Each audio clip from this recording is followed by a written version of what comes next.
So now that we finished the Ozald, we're going to go on to aromatic compounds.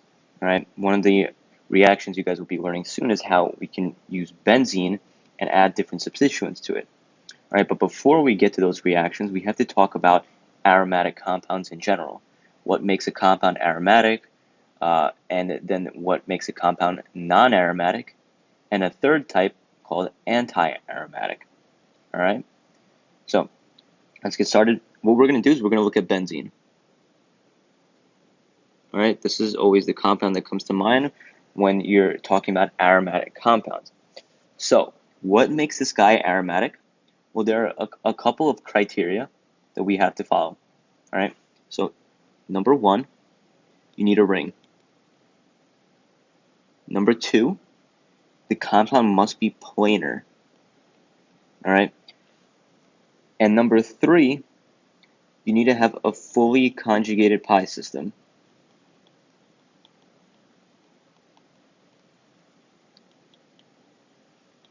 All right, so number 2 and 3 kind of go together. So 3, right, when you fully conjugated pi system, what does that mean? You need to be able to kind of resonate electrons all around the compound, right?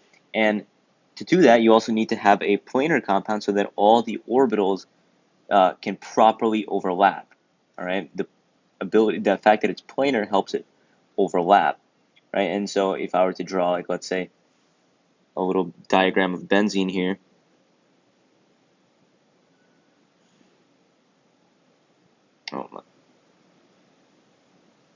right, and I was showing you the orbitals.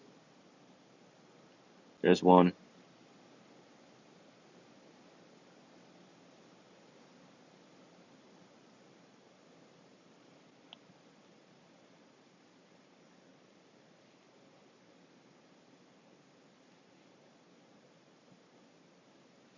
All right, and so you can see that the red ones overlap, right, all around, and the blue ones overlap as well, right? And if they were not planar, right, if we had something like, let's say, bent, then that would make it so that the system is not conjugated. Electrons can't get to those orbitals that are kind of not in phase with it. So if I somehow oriented this way, now the electrons here cannot get to that one, which means they cannot get to here either. All right, so those are 3 criteria. Now there is one more, right? I'll label it as number 4, and it's called Huckel's rule.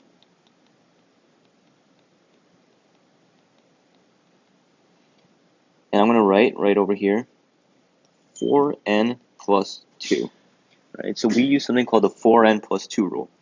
So before I get to that, let's cover these 3 first. So anytime you're asked to judge if a compound is aromatic, non-aromatic, or anti-aromatic, you start with these 3 rules, right? But before we get to that, what are aromatic, non-aromatic, and anti-aromatic? So aromatic compounds are compounds that satisfy all 4 of these rules. They're rings, they're planar, they have a fully conjugated pi system, and they follow this 4n plus 2 rule. So what is this 4n plus 2 rule? What you have to do is look at the amount of electrons in this pi system. We have 3 double bonds, right? And each of those double bonds has 2 electrons, right? 2 here, 2, and 2. That makes a total of 6 electrons. So what we do is we write 4n plus 2 equals 6. So, and now what we got to do is solve for n. So subtract 2, you're going to get 4n plus 2 equals, 4n equals 4, right? Divide by 4, you're going to get n equals 1. Anytime you have an integer as your answer for n equals 1, that satisfies this rule, all right? So if you have something that's like a fraction, right? So if you have, like, let's say, a half, then it does not satisfy Huckel's rule. So we do these things in order. So what you're going to do is we follow these, we look at these 3 first. So benzene, it's a ring, it's planar, and it's fully conjugated. Great. If one of these criterias was not satisfied, you are non-aromatic. A non-aromatic compound is essentially all the normal kinds of compounds you guys have pretty much been dealing with. So like this compound, right? Or you had this, that's non-aromatic, right? Or something like this, that's non-aromatic, all right? So one of these rules doesn't work for 1, 2, and 3, you're non-aromatic. If it's satisfied, we move on and we look at number 4. Does it satisfy the 4n plus 2 rule? If it satisfies the 4n plus 2, you are aromatic. So if you get an integer for n, you're aromatic. If once you get to this stage and you get some sort of a fraction, right, and you do not get an integer for n, you are anti-aromatic. All right? So anti-aromatic compounds are very unstable. All right? Anti-aromaticity makes the compounds unstable, whereas being aromatic makes it very stable. Right? So let's make a little step-by-step thing here. So here's your molecule. First 3 rules, right? Does it follow them? Yes or no? And let me just move this up. All right? Then what you're going to do, if it's yes, count the pi electrons. All right? If the rules are not satisfied, the first 2 rules, then you're non-aromatic. All right? And once you've counted the pi electrons, if you satisfy 4n plus 2, you're aromatic.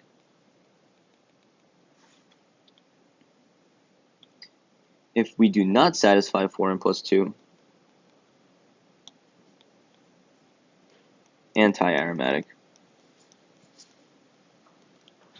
All right, so let's do some examples. So I have 3 examples over here.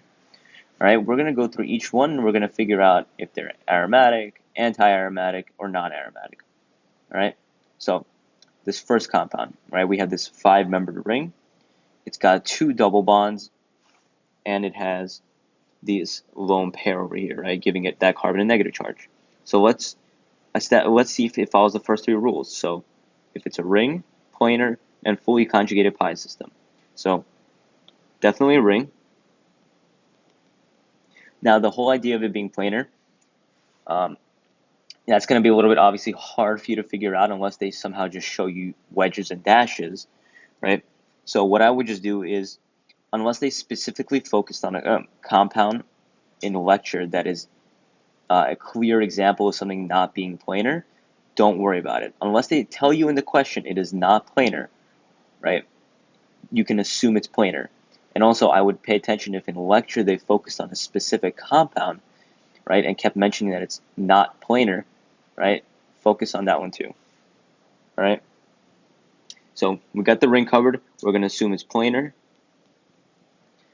Now, the last thing we have to look at, fully conjugated pi system. Can I resonate around? So let's try it. All right? So let's move this compound a little bit. Bring that double bond up. Right? That's going to put a double bond over here. But we have this lone pair here, and we don't want to break the octet, so we're going to move this guy over there. Oh, then this carbon with its hydrogen is also going to have a broken octet. So what we can do is just move this double bond. So let's see what we got here.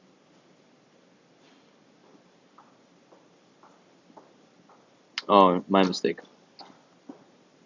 So what we're going to do is, you're not going to put this double bond here. All right? Watch out for the way resonance works. If you have a double bond here, we're not putting a double bond over there, right? That's going to have a broken octet. Not a broken octet. It's just not. We don't have 2 carbons of double bonds right next to each other. So what you do is just do this. Bring this guy down. Doesn't matter where. Then you're going to put a lone pair now. So what does that look like? Double bond, negative. You can move this guy again over here, and we put that up there.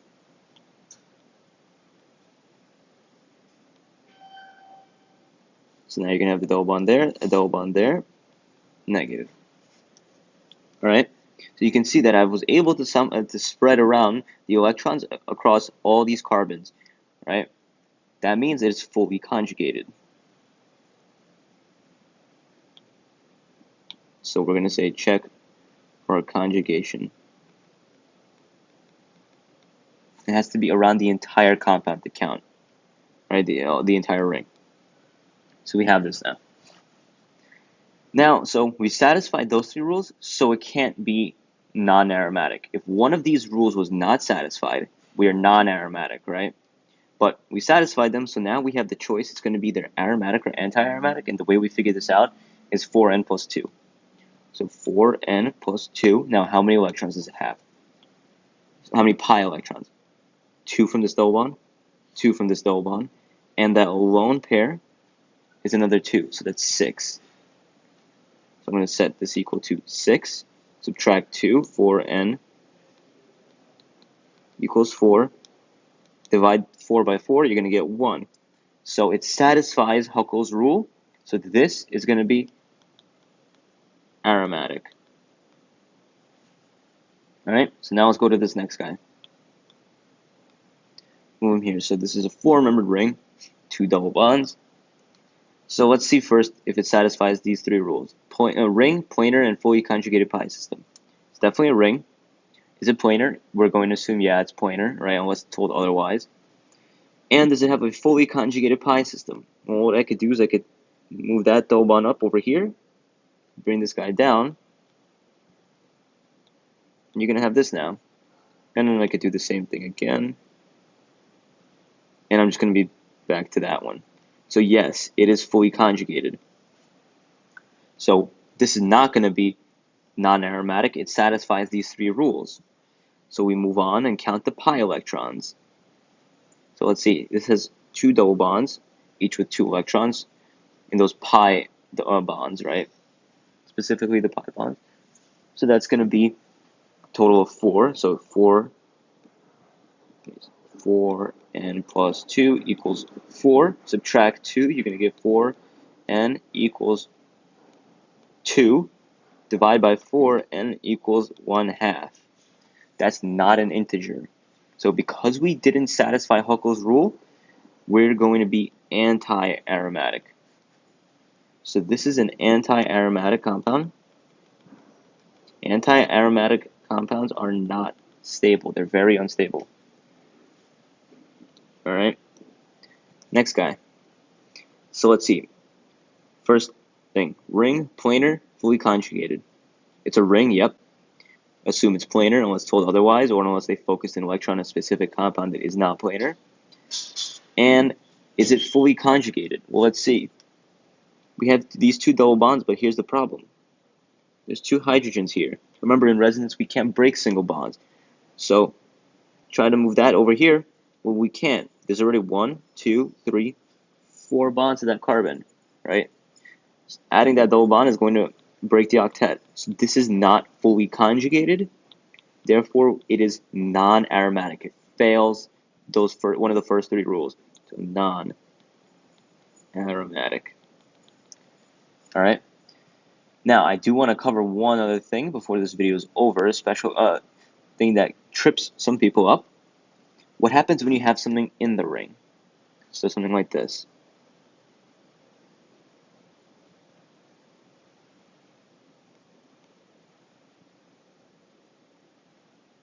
So I want to compare this compound, and I want to compare this compound.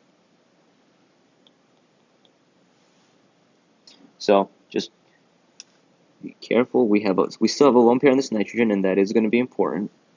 So I want to figure out if this is going to be aromatic, if these compounds are aromatic, non-aromatic, or anti-aromatic. So let's look at this first guy over here. 6-membered ring with the nitrogen in it. All right. So let's look at these these first three rules. It's a ring, planar, and fully conjugated. So it's a ring, it's planar, and is it fully conjugated? Now here's the thing, and let me try to make it a little bit more clear. When you have something in the ring, like a nitrogen, right, and it already has a double bond connected to it, so what I'm going to do is I'm going to resonate him onto the nitrogen. All right.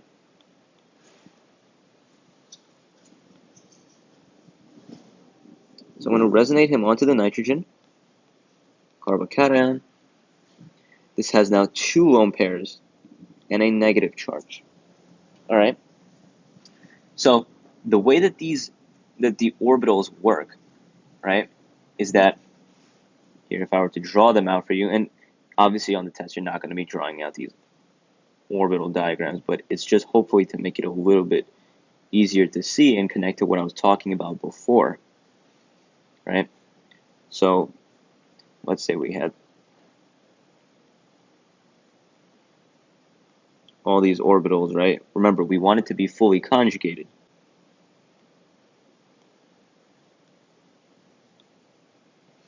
Right?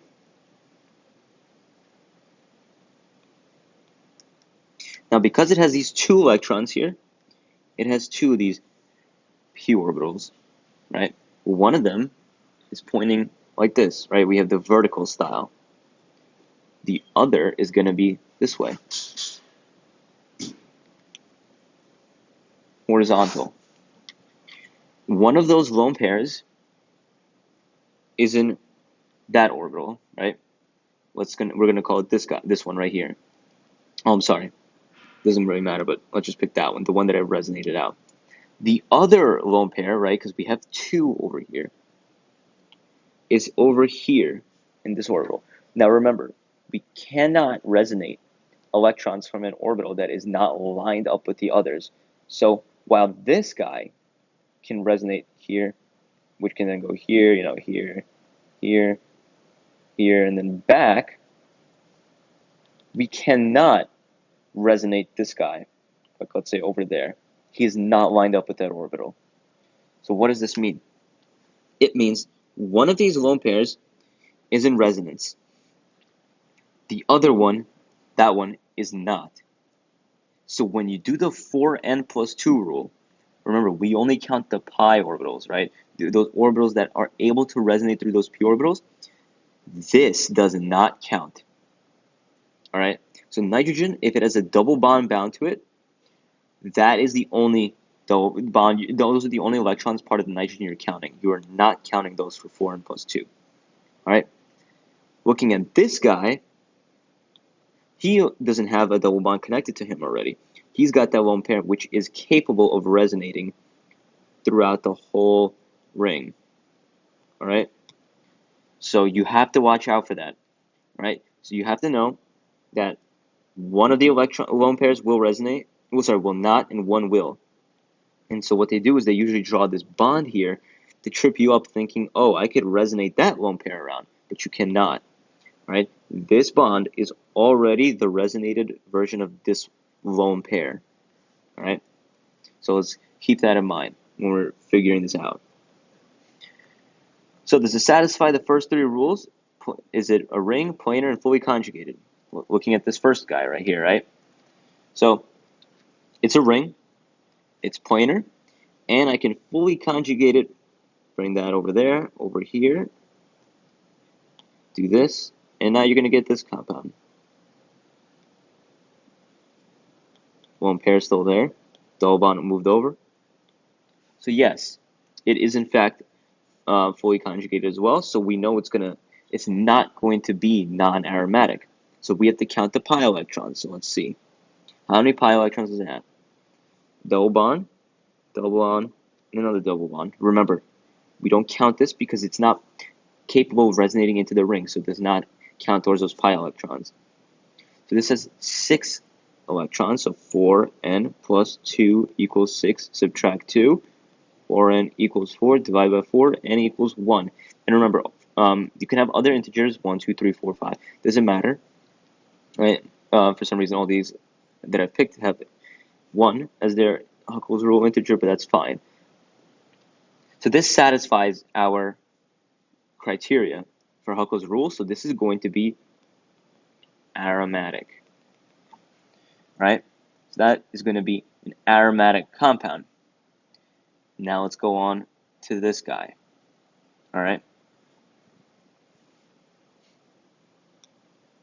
So let's see. Is the ring planar and fully conjugated? It's a ring. Assume it's planar. And is it fully conjugated?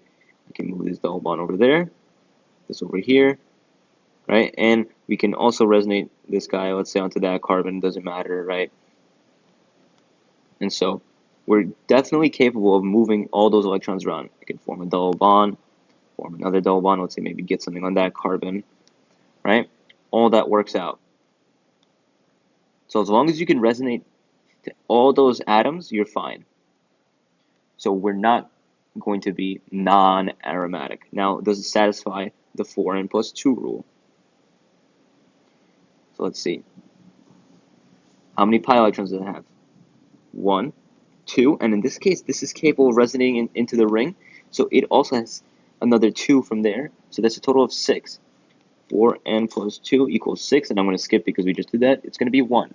That's also aromatic. So now, why did I show this example other than talk about that weird little pi system thing? One of the things that you'll see and that they're going to show you, and it could come up maybe as an exam question, is they'll ask which of these two compounds is more basic, right? How would you figure this out? So let's see. Move this up. The job of a base is to grab a proton, right? So let me erase this over here. So let's say I have H plus, nitrogen is going to come around and grab that.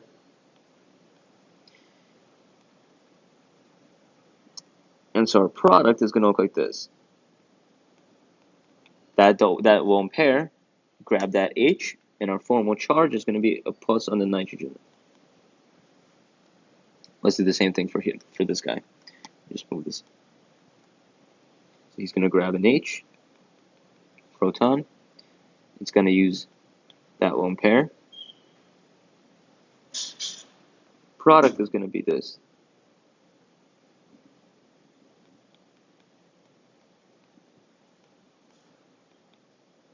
Plus charge. All right. So, how does this help us figure out if it's which one is more basic, right? So let's see. What we're going to do is we're going to look at the aromaticity now. We already established that both of these are aromatic, right? So has the aromaticity changed in any way now? So let's look. Are they rings, planars, and fully conjugated pi systems?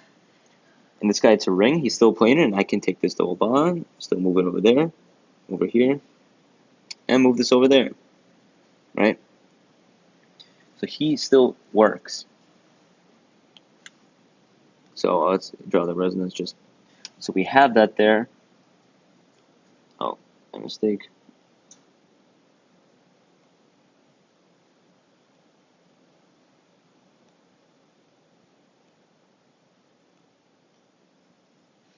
All right, and then this is still gonna have that H over there, and it still keeps the plus charge, right? So this guy is still gonna be fully conjugated.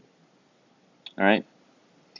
Now what we'll do is look to see if it satisfies 4n plus 2. So I'm going to come over here. Does this satisfy 4n plus 2? 4n plus 2 equals how many electrons? Still 2 from that double bond, right? Remember, that was the lone pair that was the other. We had 2 possible lone pairs for that nitrogen. One of them grabbed the H, the other one is now was in the ring. So there's 2 there. 4, 6. 6. Now I'm going to skip ahead because we've done that same calculation 100 times. N equals 1. So this is still aromatic. All right. Now, what about the last one? All right. Let's see. What about this guy over here? Let's figure out what's going on over here. So, is he going to be a ring, planar, and fully conjugated? Well, let's see. He's a ring. It's fully planar. It's planar, but is it fully conjugated? Right?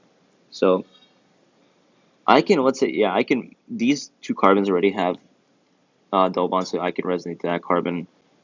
I can resonate to this carbon. Same thing for this guy.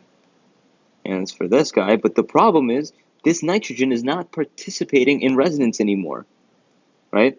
I can't resonate a double bond over there to get that nitrogen to participate in that pi bonding because he has a full octet now. A one bond there, 2, 3, 4. Putting a double bond would give it 5 bonds. Not possible. So it does not participate in that resonance anymore. Before it did. It was capable of resonating here, here, on that carbon. So it would have had a double bond right there, and would have been part of that pi system in the ring. In this case, it is not. So because it fails this rule number 3, fully conjugated, it's now non-aromatic. So we destroyed the aromaticity of this guy by protonating it. So the question was, which is the more basic one, right? Well, let's think about this. We're going from aromatic, which is stable, to non-aromatic, right? Now, non-aromatic is not as stable as anti-aromatic, so the stability trend is non-aromatic. So he's not anti-aromatic, right? But it's non-aromatic, which is not as stable. We're not going to go from more to less stable. That's not favorable. So he's not going to be as willing to get protonated because if he protonates himself, it's going to go non-aromatic, less stable.